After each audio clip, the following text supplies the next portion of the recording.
नमस्कार दोस्तों, मैं संतोष पटेल स्वागत करता हूं आपके अपने YouTube चैनल डिजिटल भंडार पर। आज की वीडियो में हम CPCT एग्जाम के लिए और सभी प्रकार के कॉम्पिटिटिव एग्जाम के लिए कंप्यूटर से संबंधित 20 इंपोर्टेंट क्वेश्चंस को समझने वाले हैं। जब हम एक क्वेश्चन को समझते हैं तो उससे संबंधित हमें कुछ और क्वेश्चन भी तैयार करने मिल जाते हैं। आप सभी क्वेश्चंस को नोट जरूर करें क्योंकि एक क्वेश्चन से रिलेटेड कुछ और क्वेश्चन भी बन सकते हैं। यदि आप CPCT एग्जाम के लिए तैयारी कर रहे हैं या आप किसी भी कॉम्पिटिटिव एग्जाम के लिए कंप्यूटर के इंपोर्टेंट क्वेश्चन तैयार करना चाहते हैं तो आप हमारी वीडियोस के माध्यम से कंप्यूटर के इंपोर्टेंट क्वेश्चन तैयार कर सकते हैं। चलिए शुरुआत करते हैं आज की इस वीडियो का। देखते हैं आज का हमारा पहला क्वेश्चन क्या है। पहला क्वेश्चन हमसे पूछा गया है, मोडेम कहां इस्तेमाल किया जाता है। पहला क्वेश्चन है हमारा, मोडेम कहां इस्तेमाल किया जाता है। यहां पर आपको 4-5 क्वेश्चन तैयार करने मिलेंगे। क्वेश्चन हमसे क्या पूछा गया है, मोडेम कहां इस्तेमाल किया जाता है। मोडेम क्या होता है? मोडेम एक नेटवर्किंग डिवाइस है।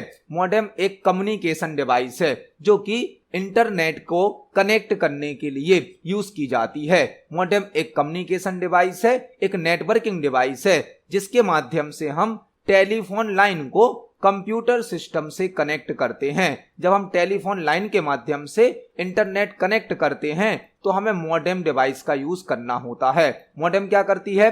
मोडेम टेलीफोन लाइन को कंप्यूटर सिस्टम से कनेक्ट करने का वर्क करती है।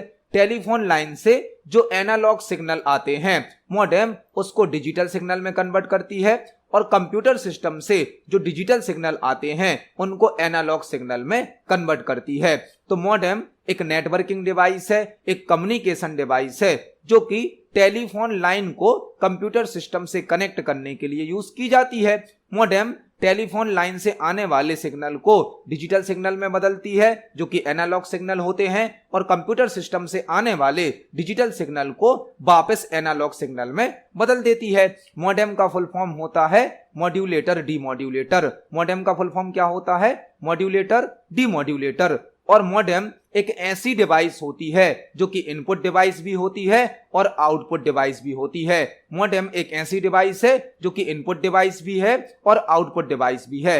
मोडेम के द्वारा इंटरनेट कनेक्शन को कनेक्ट किया जाता है। तो हमसे क्वेश्चन पूछा गया था, मोडेम कहां इस्तेमाल किया जाता है। ऑप्शन नंबर ए है फाइल सिस्टम सेटिंग में, ऑप्शन नंबर बी है मेमोरी मैनेजमेंट में, ऑप्शन नंबर सी है ग्राफिक्स में, ऑप्शन नंबर डी है कनेक्टिंग टू इंटरनेट, मतलब इंटरनेट को कनेक्ट करने के लिए, इंटरनेट से कनेक्ट होने के लिए। तो आंसर क्या हो जाएगा?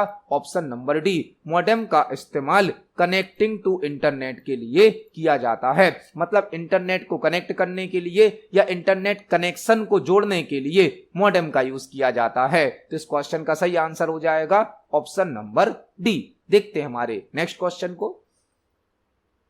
नेक्स्ट क्वेश्चन है, विंडोज में फाइल का नामकरण करते समय निम्न विकल्पों में से किसके उपयोग की अनुमति नहीं होती है। विंडोज में फाइल का नामकरण करते समय निम्न विकल्पों में से किसके उपयोग की अनुमति नहीं होती है।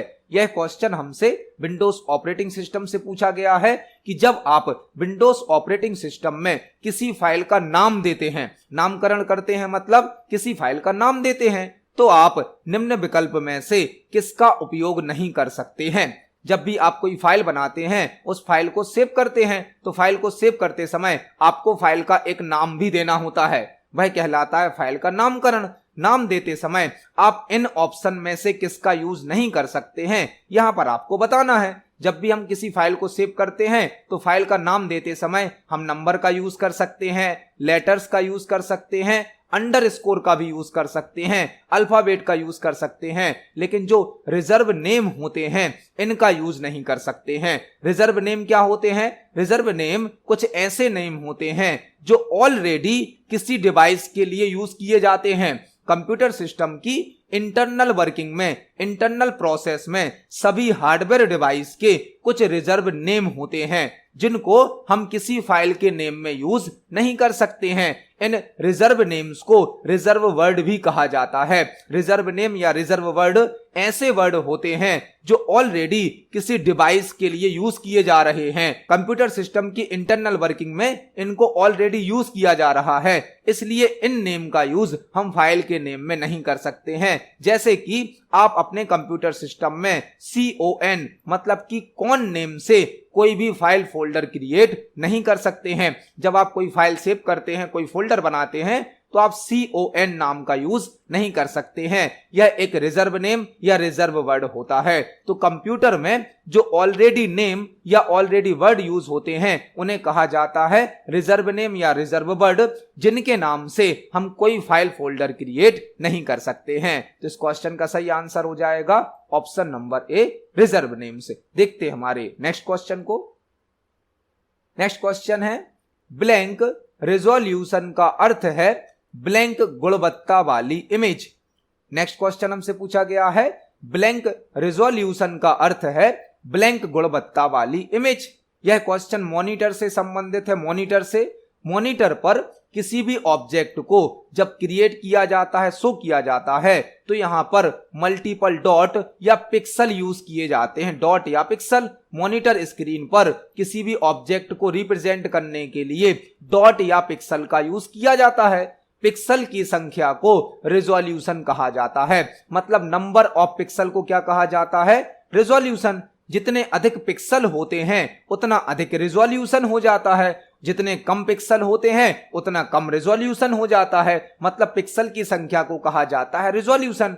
पिक्सल की संख्या अधिक होने पर रेजोल्यूशन अधिक हो जाता है, पिक्सल की संख्या कम होने पर रेजोल्यूशन कम हो जाता है।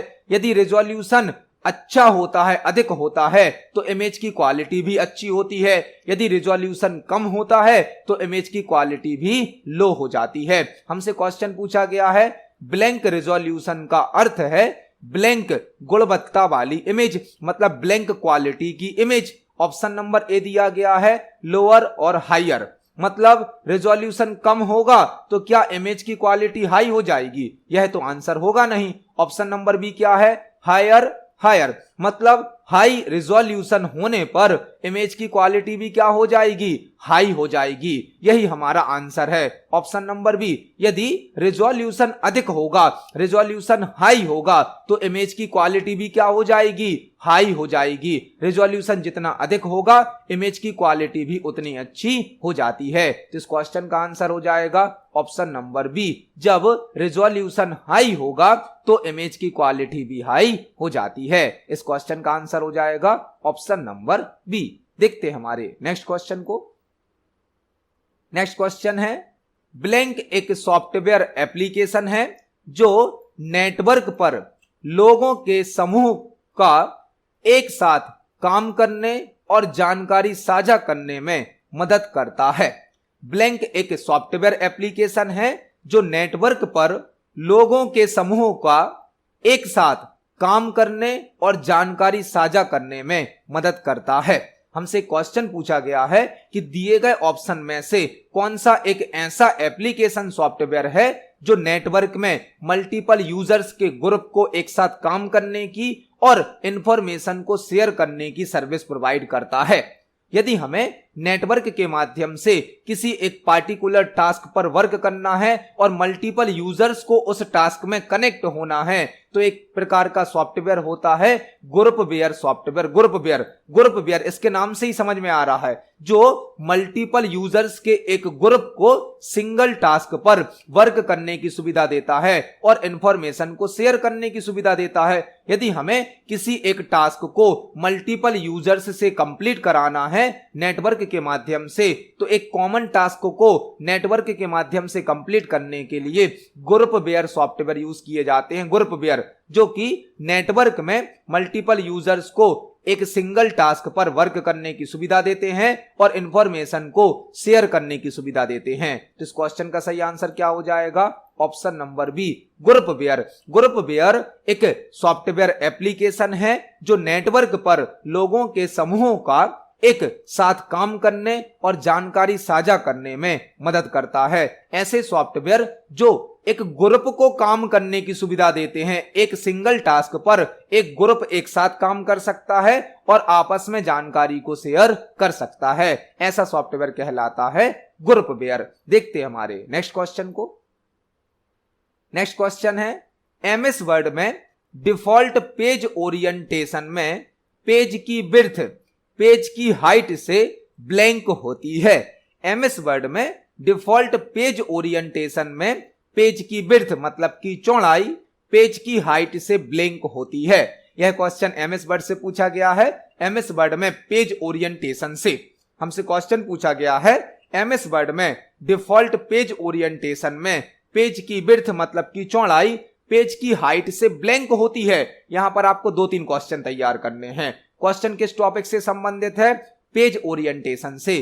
पेज ओरिएंटेशन 2 होती हैं। एक होती है पोर्ट्रेट ओरिएंटेशन जिसमें पेज को लंबाई में मतलब कि वर्टिकली शो किया जाता है। दूसरी ओरिएंटेशन होती है लैंडस्केप ओरिएंटेशन जिसमें पेज को चौड़ाई में मतलब हॉरिजॉन्टली शो किया जाता है। पेज की 2 ओरिएंटेशन होती हैं, पोर्ट्रेट और लैंडस्केप। पोर्ट्रेट ओरिएंटेशन में क्या होता है? पेज को लंबाई में मतलब कि वर्टिकली शो किया जाता है और लैंडस्केप ओरिएंटेशन में पेज को चौड़ाई में मतलब हॉरिजॉन्टली शो किया जाता है। और एमएस वर्ड में डिफॉल्ट पेज ओरिएंटेशन होती है पोर्ट्रेट।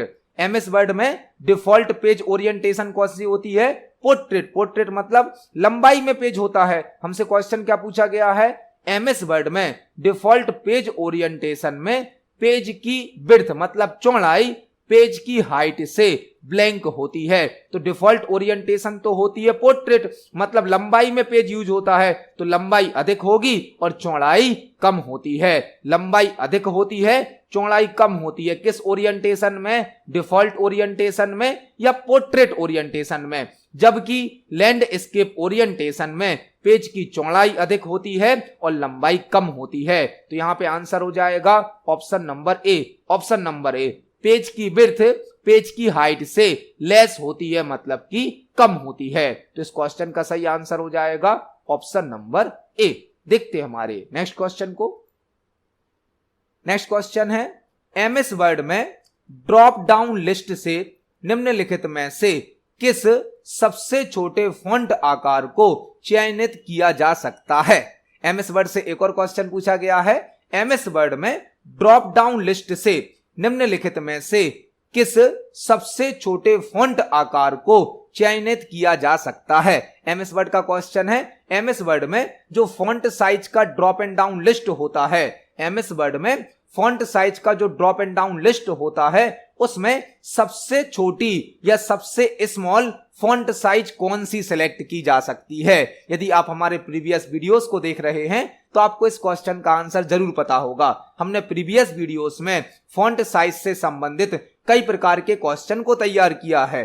एमएस वर्ड में जो ड्रॉप एंड डाउन लिस्ट होती है, drop and down list, font size की ड्रॉप एंड डाउन लिस्ट में मिनिमम फॉन्ट साइज होती है 8 और मैक्सिमम होती है 72। एमएस वर्ड में जो फॉन्ट साइज का ड्रॉप डाउन लिस्ट होता है उसमें मिनिमम फॉन्ट साइज होती है 8, मैक्सिमम होती है 72। लेकिन आप शॉर्टकट की के माध्यम से फॉन्ट साइज को मिनिमम कर सकते हो 1 तक और मैक्सिमम कर सकते हो 1638 तक। मैक्सिमम कितनी हो सकती है फॉन्ट साइज? 1638 और मिनिमम हो सकती है 1 तक 1 तक। लेकिन जो ड्रॉप एंड डाउन लिस्ट होती है उसमें मिनिमम फॉन्ट साइज होती है 8, मैक्सिमम होती है 72। तो यहां पर हमसे पूछा गया था एमएस वर्ड में ड्रॉप डाउन लिस्ट से निम्नलिखित में से किस सबसे छोटे फॉन्ट आकार को चयनित किया जा सकता है? तो लिस्ट में सबसे छोटी फॉन्ट साइज क्या होती है?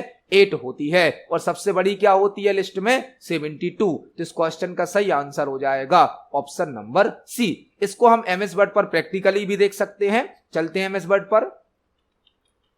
एमएस वर्ड में होम टैब के अंतर्गत जो फॉन्ट साइज का ड्रॉप डाउन लिस्ट होता है इसमें मिनिमम फॉन्ट साइज होती है 8 और मैक्सिमम फॉन्ट साइज होती है 2, मिनिमम होती है 8, मैक्सिमम होती है 72, लेकिन शॉर्टकट की के माध्यम से हम फॉन्ट साइज को मैक्सिमम 1638 तक कर सकते हैं। 1638 तक शॉर्टकट की के माध्यम से फॉन्ट साइज को अधिकतम 1638 तक बढ़ाया जा सकता है। मैक्सिमम फॉन्ट साइज कितनी हो सकती है? 1638। शॉर्टकट की क्या है फॉन्ट साइज को बढ़ाने की? Control shift greater than. इसी प्रकार से फॉन्ट साइज को घटाने की शॉर्टकट की होती है कंट्रोल शिफ्ट लेस देन, जिससे हम फॉन्ट साइज को मिनिमम 1 तक कर सकते हैं, 1 तक। मैक्सिमम कर सकते हैं 1638 तक और मिनिमम कर सकते हैं 1 तक। शॉर्टकट की क्या होती है? Control shift greater than font size को बढ़ाने के लिए और control shift less than font size को घटाने के लिए। शॉर्टकट की से हम फॉन्ट साइज को 1 तक कर सकते हैं और मैक्सिमम मतलब अधिकतम 1638 तक कर सकते हैं। इस क्वेश्चन का आंसर हो जाएगा ऑप्शन नंबर सी। देखते हैं हमारे नेक्स्ट क्वेश्चन को। नेक्स्ट क्वेश्चन है ब्लैंक सिक्योरिटी में प्रिटी गुड प्राइवेसी मतलब कि पीजीपी का उपयोग किया जाता है। ब्लैंक सिक्योरिटी में प्रिटी गुड प्राइवेसी मतलब पीजीपी का उपयोग किया जाता है। यहां पर आपको 2 क्वेश्चन तैयार करने हैं। पहला क्वेश्चन, इंफॉर्मेशन सिक्योरिटी में या साइबर सिक्योरिटी में पीजीपी का फुल फॉर्म क्या है? पीजीपी का फुल फॉर्म क्या होता है? Pretty good privacy. Pretty good privacy information security में या साइबर सिक्योरिटी में पीजीपी का फुल फॉर्म क्या होता है? Pretty good privacy. हमसे क्वेश्चन पूछा गया है ब्लैंक सिक्योरिटी में प्रिटी गुड प्राइवेसी मतलब पीजीपी का उपयोग किया जाता है। तो पीजीपी का यूज ईमेल सिक्योरिटी में किया जाता है। ईमेल, क्योंकि जो पीजीपी है यह एन्क्रिप्शन के लिए यूज होता है, एन्क्रिप्शन के लिए, और एन्क्रिप्शन के द्वारा ईमेल को सिक्योर किया जाता है। तो जो पीजीपी है वह ईमेल को सिक्योर करने के लिए उपयोग की जाती है, क्योंकि इसके द्वारा एन्क्रिप्शन को इंप्लीमेंट किया जाता है। तो इस क्वेश्चन का आंसर हो जाएगा ऑप्शन नंबर ए। ईमेल सिक्योरिटी में प्रिटी गुड प्राइवेसी का उपयोग किया जाता है। देखते हैं हमारे नेक्स्ट क्वेश्चन को। नेक्स्ट क्वेश्चन है कंप्यूटर के चालू होने पर बूटिंग प्रोसेस कौन से टेस्ट को करना शुरू कर देती है? बूटिंग प्रोसेस से संबंधित क्वेश्चन है। बूटिंग प्रोसेस से क्वेश्चन क्या पूछा गया है? कंप्यूटर के चालू होने पर बूटिंग प्रोसेस कौन से टेस्ट को करना शुरू कर देती है? कंप्यूटर को चालू करने पर मतलब कंप्यूटर को ऑन करने पर, और कंप्यूटर को ऑन करना कहलाता है कंप्यूटर को बूट करना। कंप्यूटर को जब हम ऑन करते हैं तो उसे कहा जाता है कंप्यूटर को बूट करना।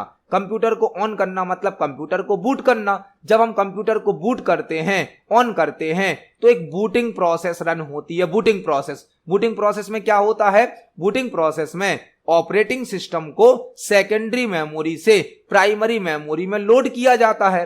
बूटिंग प्रोसेस के दौरान ऑपरेटिंग सिस्टम को सेकेंडरी मेमोरी से प्राइमरी मेमोरी में लोड किया जाता है। बूटिंग प्रोसेस के मल्टीपल स्टेप होते हैं, उसमें से एक स्टेप होता है पोस्ट। पोस्ट क्या है? Power on self test. Post एक बूटिंग प्रोसेस का स्टेप है जिसका फुल फॉर्म होता है पावर ऑन सेल्फ टेस्ट। जैसे ही पावर ऑन किया जाता है कंप्यूटर का, कंप्यूटर सिस्टम सेल्फ टेस्ट करता है, कंप्यूटर से जुड़े हुए सभी हार्डवेयर को टेस्ट करता है। उसके लिए एक टेस्ट होता है पोस्ट टेस्ट, जिसका फुल फॉर्म क्या होता है? Power on self test. तो कंप्यूटर के चालू होने पर मतलब कंप्यूटर के बूट होने पर बूटिंग प्रोसेस रन होती है, जिसका एक स्टेप होता है पोस्ट। पोस्ट का फुल फॉर्म क्या होता है? Power on self test. इस टेस्ट में कंप्यूटर सिस्टम से कनेक्ट सभी डिवाइसेस को चेक किया जाता है। तो इस क्वेश्चन का सही आंसर हो जाएगा option number B, power on self test. देखते हैं हमारे नेक्स्ट क्वेश्चन को। नेक्स्ट क्वेश्चन है भीम मोबाइल ऐप ब्लैंक द्वारा विकसित किया गया है। भीम मोबाइल ऐप ब्लैंक द्वारा विकसित किया गया है। भीम ऐप से संबंधित यह क्वेश्चन है। यहां पर आपको 4-5 क्वेश्चन तैयार करने मिलेंगे। हमसे क्वेश्चन पूछा गया है भीम मोबाइल ऐप को ब्लैंक द्वारा विकसित किया गया है मतलब ब्लैंक द्वारा बनाया गया है। भीम ऐप क्या है?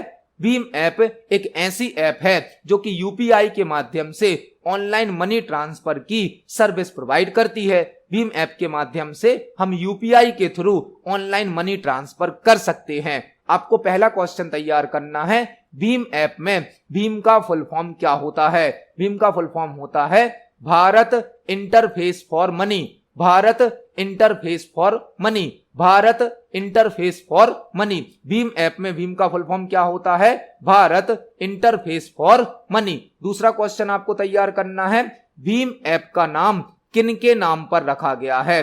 भीम ऐप का नाम डॉक्टर भीमराव अंबेडकर जी के नाम पर रखा गया है। भीम ऐप का नाम डॉक्टर भीमराव अंबेडकर जी के नाम पर रखा गया है। भीम ऐप को किसने बनाया है? भीम ऐप को बनाया है एनपीसीआई ने, एनपीसीआई ने, national payments corporation of India. Bhim app को किसके द्वारा बनाया गया है? एनपीसीआई के द्वारा, national payments corporation of India. और एक क्वेश्चन और आपको तैयार करना है, भीम ऐप को कब रिलीज किया गया था, कब लॉन्च किया गया था? तो भीम ऐप को सन 2016 में लॉन्च किया गया था। यहां पर हमने भीम ऐप से संबंधित 4-5 क्वेश्चन तैयार करे। पहला क्वेश्चन, भीम ऐप में भीम का फुल फॉर्म क्या है? Bharat interface for money. Bhim app का नाम किनके नाम पर रखा गया है? भीम ऐप का नाम डॉक्टर भीमराव अंबेडकर जी के नाम पर रखा गया है। भीम ऐप को किसने बनाया है? एनपीसीआई ने, national payments corporation of India. Bhim app को कब लॉन्च किया गया था? सन 2016 में। तो इस क्वेश्चन का आंसर हो जाएगा ऑप्शन नंबर सी। देखते हैं हमारे नेक्स्ट क्वेश्चन को। नेक्स्ट क्वेश्चन है, एमएस एक्सेल में अलाइनमेंट कमांड ग्रुप किस टैब के अंतर्गत होता है? एमएस एक्सेल में अलाइनमेंट कमांड ग्रुप किस टैब के अंतर्गत होता है? यह क्वेश्चन एमएस एक्सेल से पूछा गया है। एमएस एक्सेल में जो अलाइनमेंट कमांड होती हैं, उनका जो ग्रुप होता है वह किस टैब के अंतर्गत होता है? ऑप्शन नंबर ए है page layout tab, option number B है view tab, option number C है इंसर्ट टैब और ऑप्शन नंबर डी है होम टैब। एमएस एक्सेल में, एमएस वर्ड में, एमएस पावर पॉइंट में जो भी अलाइनमेंट से संबंधित कमांड हैं वह होम टैब में होती हैं, होम टैब में। तो इस क्वेश्चन का आंसर क्या हो जाएगा? Option number D. जो अलाइनमेंट कमांड ग्रुप है, मतलब अलाइनमेंट से संबंधित ऑप्शन है, वह किस टैब में होते हैं? होम टैब में। MS Word, MS Excel, MS PowerPoint में सभी प्रकार के अलाइनमेंट से संबंधित ऑप्शन होम टैब में होते हैं। इसको हम प्रैक्टिकली भी देख सकते हैं एक्सेल पर। एमएस एक्सेल में होम टैब के अंतर्गत अलाइनमेंट सेक्शन होता है, अलाइनमेंट ग्रुप होता है, जिसमें अलाइनमेंट से संबंधित सभी प्रकार के ऑप्शन होते हैं। इसी प्रकार से एमएस वर्ड में भी होम टैब के अंतर्गत पैराग्राफ ग्रुप में सभी प्रकार के अलाइनमेंट होते हैं। इसी प्रकार से पावर पॉइंट में भी जो अलाइनमेंट से संबंधित ऑप्शन हैं यह होम टैब में उपलब्ध होते हैं। तो इस क्वेश्चन का आंसर हो जाएगा ऑप्शन नंबर डी। देखते हैं हमारे नेक्स्ट क्वेश्चन को। नेक्स्ट क्वेश्चन है, इंफॉर्मेशन का निम्नलिखित में से क्या अर्थ है? इंफॉर्मेशन का निम्नलिखित में से क्या अर्थ है? हमसे पूछा गया है दिए गए ऑप्शन में से इंफॉर्मेशन का क्या अर्थ है। ऑप्शन नंबर ए है processed data, option number B है raw facts, option number C है any data store in spreadsheet, option number D है any data store in database. हमसे क्वेश्चन पूछा गया है इंफॉर्मेशन का निम्नलिखित में से क्या अर्थ है। आपसे क्वेश्चन इस प्रकार भी पूछा जा सकता है कि इंफॉर्मेशन का अर्थ क्या होता है। यहां पर आपको 2 क्वेश्चन तैयार करने हैं, 2 क्वेश्चन। एक क्वेश्चन आपसे पूछा जा सकता है कि डेटा क्या होता है। डेटा, तो डेटा होते हैं रॉ फैक्ट्स, कुछ तथ्यों को कहा जाता है डेटा। डेटा का मीनिंग क्या होता है? Raw facts. डेटा कहलाते हैं तथ्य। डेटा की प्रोसेसिंग करने के बाद हमें क्या प्राप्त हो जाती है? इंफॉर्मेशन प्राप्त हो जाती है। मतलब डेटा को प्रोसेस करने के बाद जो प्रोसेस डेटा प्राप्त होता है उसे क्या कहा जाता है? इंफॉर्मेशन कहा जाता है। हम कंप्यूटर सिस्टम में इनपुट करते हैं डेटा को, यह डेटा जाता है सीपीयू के पास, प्रोसेसर के पास, जो कि इसकी प्रोसेसिंग करता है, और प्रोसेसिंग करने के बाद हमें आउटपुट देता है। यह जो आउटपुट होता है यह होती है इंफॉर्मेशन। कंप्यूटर सिस्टम में हम इनपुट क्या करते हैं? डेटा मतलब रॉ फैक्ट्स। इनकी प्रोसेसिंग करता है सीपीयू, सेंट्रल प्रोसेसिंग यूनिट, और हमें आउटपुट देता है। यह जो आउटपुट होता है यही कहलाती है इंफॉर्मेशन। मतलब डेटा की प्रोसेसिंग करने के बाद क्या प्राप्त हो जाती है? इंफॉर्मेशन प्राप्त हो जाती है। तो इंफॉर्मेशन का मतलब होता है प्रोसेस्ड डेटा। डेटा होते हैं रॉ फैक्ट्स और डेटा की प्रोसेसिंग करने के बाद क्या प्राप्त हो जाती है, हमें इंफॉर्मेशन। मतलब प्रोसेस्ड डेटा को इंफॉर्मेशन कहा जाता है। इस क्वेश्चन का आंसर हो जाएगा ऑप्शन नंबर ए। देखते हैं हमारे नेक्स्ट क्वेश्चन को। नेक्स्ट क्वेश्चन है, टच स्क्रीन किसी यूजर द्वारा कंप्यूटर से इंटरेक्शन करने वाली ब्लैंक डिवाइस है।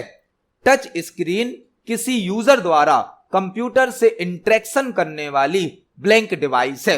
एक क्वेश्चन पूछा गया है जो कि टच स्क्रीन से संबंधित है। हमसे पूछा गया है टच स्क्रीन किसी यूजर द्वारा कंप्यूटर से इंटरेक्शन करने वाली ब्लैंक डिवाइस है। मतलब जब यूजर टच स्क्रीन का यूज करता है तो वह कंप्यूटर से किस प्रकार का इंटरेक्शन करता है, किस प्रकार के कम्युनिकेशन को करता है। यहां पर ऑप्शन नंबर ए है इनपुट ओनली, मतलब टच स्क्रीन क्या केवल इनपुट डिवाइस है। ऑप्शन नंबर बी है output device. Option number C है both input and output. Option number D है नाइदर इनपुट और nor output. Option number A का मतलब क्या है, क्या टच स्क्रीन केवल इनपुट डिवाइस है। ऑप्शन नंबर बी का मतलब है क्या टच स्क्रीन केवल आउटपुट डिवाइस है। ऑप्शन नंबर सी का मतलब है टच स्क्रीन इनपुट और आउटपुट दोनों प्रकार की डिवाइस है। और यहां पे ऑप्शन नंबर डी का मतलब है टच स्क्रीन ना ही इनपुट डिवाइस है ना ही आउटपुट डिवाइस है। तो जो टच स्क्रीन होती है वह इनपुट डिवाइस और आउटपुट डिवाइस दोनों का वर्क करती है। इनपुट डिवाइस और आउटपुट डिवाइस दोनों कैटेगरी का वर्क करती है टच स्क्रीन। टच स्क्रीन में यूजर स्क्रीन को टच करके डेटा को इनपुट कर सकता है और स्क्रीन पर ही हमें आउटपुट भी शो किया जाता है। मतलब टच स्क्रीन के द्वारा यूजर किसी कंप्यूटर से इनपुट भी दे सकता है और आउटपुट भी प्राप्त कर सकता है। तो इस क्वेश्चन का सही आंसर हो जाएगा option number C, both input and output. Touch screen किसी यूजर द्वारा कंप्यूटर से इंटरेक्शन करने वाली इनपुट और आउटपुट डिवाइस होती है। इस क्वेश्चन का आंसर हो जाएगा ऑप्शन नंबर सी। देखते हैं हमारे नेक्स्ट क्वेश्चन को। नेक्स्ट क्वेश्चन है, एमएस वर्ड में निम्नलिखित में से कौन सी कमांड रिव्यू टैब में सम्मिलित होती है। एमएस वर्ड में निम्नलिखित में से कौन सी कमांड रिव्यू टैब में सम्मिलित होती है। हमें 4 ऑप्शन दिए गए हैं और हमसे पूछा गया है इनमें से कौन सा ऑप्शन रिव्यू टैब में होता है। एमएस वर्ड का क्वेश्चन है, निम्न में से कौन सी कमांड रिव्यू टैब में सम्मिलित होती है। ओरिएंटेशन तो लेआउट टैब में होता है, मेल मर्ज मेलिंग्स टैब में होता है, पेज ब्रेक इंसर्ट टैब में होता है, थिसोरस ऑप्शन होता है रिव्यू टैब में।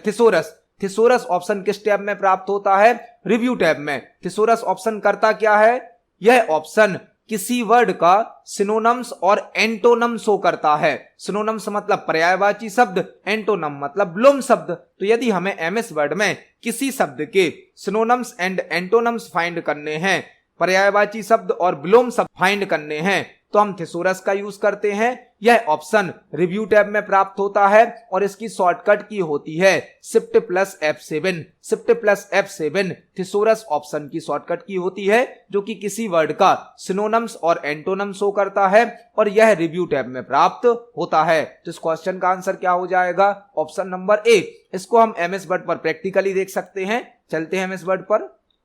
एमएस वर्ड के रिव्यू टैब में एक थिसोरस नाम का ऑप्शन होता है जो कि किसी वर्ड के सिनोनिम्स और एंटोनम्स शो करता है। इसकी शॉर्टकट की होती है शिफ्ट प्लस F7। एक ऑप्शन हमें दिया गया था page break. Page break option होता है इंसर्ट टैब में। एक ऑप्शन हमें दिया गया था ओरिएंटेशन होता है लेआउट टैब में। एक ऑप्शन हमें दिया गया था मेल मर्ज होता है मेलिंग्स टैब में। तो यहां पर जो 4 ऑप्शन थे इन सभी के बारे में हमने जानकारी ली। इस क्वेश्चन का आंसर है ऑप्शन नंबर ए थिसोरस ऑप्शन रिव्यू टैब में प्राप्त होता है। देखते हैं हमारे नेक्स्ट क्वेश्चन को। नेक्स्ट क्वेश्चन है, अपने डेटा को .docx फॉर्मेट में सेव करने के लिए निम्न में से किसकी आवश्यकता होगी। अपने डेटा को .docx फॉर्मेट में सेव करने के लिए निम्न में से किस की आवश्यकता होगी। आपसे क्वेश्चन पूछा गया है जो कि एक्सटेंशन से संबंधित है। एक्सटेंशन से आपने यदि कोई फाइल बनाई है और उस फाइल को आपको .docx फॉर्मेट में सेव करना है तो आप किस सॉफ्टवेयर का यूज करेंगे, आपको किस सॉफ्टवेयर की आवश्यकता होगी। जो .docx एक्सटेंशन है यह किस सॉफ्टवेयर का होता है, MS वर्ड का। MS वर्ड में जो फाइल बनती है उसका एक्सटेंशन होता है .docx, मतलब किसकी आवश्यकता होगी, MS वर्ड की, जो कि एक वर्ड प्रोसेसिंग सॉफ्टवेयर है जो कि हमें टाइपिंग और फॉर्मेटिंग करने की सुविधा देता है। MS वर्ड में हम जो फाइल बनाते हैं उसका एक्सटेंशन क्या होगा, .docx। तो इस क्वेश्चन का आंसर हो जाएगा ऑप्शन नंबर ए। अपने डेटा को .docx फॉर्मेट में सेव करने के लिए MS वर्ड की आवश्यकता होगी। .docx फॉर्मेट में फाइल को सेव करने के लिए MS वर्ड की आवश्यकता होती है। देखते हैं हमारे नेक्स्ट क्वेश्चन को। नेक्स्ट क्वेश्चन है, MS वर्ड में निम्नलिखित में से कौन सी एक डिफॉल्ट फॉन्ट है। MS वर्ड में निम्नलिखित में से कौन सी एक डिफॉल्ट फॉन्ट है। एक और क्वेश्चन MS वर्ड से पूछा गया है, MS वर्ड में डिफॉल्ट फॉन्ट कौन सा होता है। MS वर्ड में जब आप टाइपिंग करते हैं तो टेक्स्ट को अलग अलग स्टाइल में शो करने के लिए मल्टीपल टाइप के फॉन्ट दिए जाते हैं। फॉन्ट से हम अपने टेक्स्ट का लुक सेट कर सकते हैं, हमारा टेक्स्ट कैसा दिखेगा यह सेट कर सकते हैं हम फॉन्ट से। हमसे पूछा गया है MS वर्ड में निम्नलिखित में से कौन सी एक डिफॉल्ट फॉन्ट है, मतलब MS वर्ड में डिफॉल्ट फॉन्ट कौन सा होता है। MS वर्ड में डिफॉल्ट फॉन्ट होता है कैलेबरी फॉन्ट। MS वर्ड का डिफॉल्ट फॉन्ट कौन सा होता है, कैलेबरी। तो इस क्वेश्चन का सही आंसर हो जाएगा option number B. MS Word का डिफॉल्ट फॉन्ट होता है कैलेबरी फॉन्ट। इस क्वेश्चन का सही आंसर हो जाएगा ऑप्शन नंबर बी। देखते हैं हमारे नेक्स्ट क्वेश्चन को। नेक्स्ट क्वेश्चन है, इंटरनेट से डाउनलोड की जाने वाली files by default blank folder में स्टोर होती हैं। इंटरनेट से डाउनलोड की जाने वाली files by default blank folder में स्टोर होती हैं। जब आप इंटरनेट से कोई फाइल डाउनलोड करते हैं तो वह फाइल अपने आप कौन से फोल्डर में सेव हो जाती हैं। जब आप इंटरनेट से कोई भी फाइल डाउनलोड करते हैं तो वह बाय डिफॉल्ट डाउनलोड्स फोल्डर में स्टोर होती हैं। डाउनलोड्स में आप इसको चेंज भी कर सकते हैं, लेकिन बाय डिफॉल्ट मतलब अपने आप इंटरनेट से जो भी फाइल डाउनलोड करते हो वह कहां सेव हो जाती हैं, डाउनलोड्स फोल्डर में। इसका नाम ही है डाउनलोड्स। एक और क्वेश्चन बन सकता है कि कंप्यूटर से किसी ऑब्जेक्ट को डिलीट करने पर वह कहां स्टोर हो जाता है, वह डिलीट हो जाता है रिसाइकिल बिन में। हम जो भी ऑब्जेक्ट डिलीट करते हैं वह रिसाइकिल बिन में स्टोर हो जाता है और इंटरनेट से डाउनलोड की जाने वाली फाइल अपने आप डाउनलोड्स फोल्डर में स्टोर हो जाती हैं। इस क्वेश्चन का आंसर हो जाएगा ऑप्शन नंबर बी। देखते हैं हमारे नेक्स्ट क्वेश्चन को। नेक्स्ट क्वेश्चन है, किस विकल्प का उपयोग करके वर्ड डॉक्यूमेंट में सब टाइटल जोड़ा जा सकता है।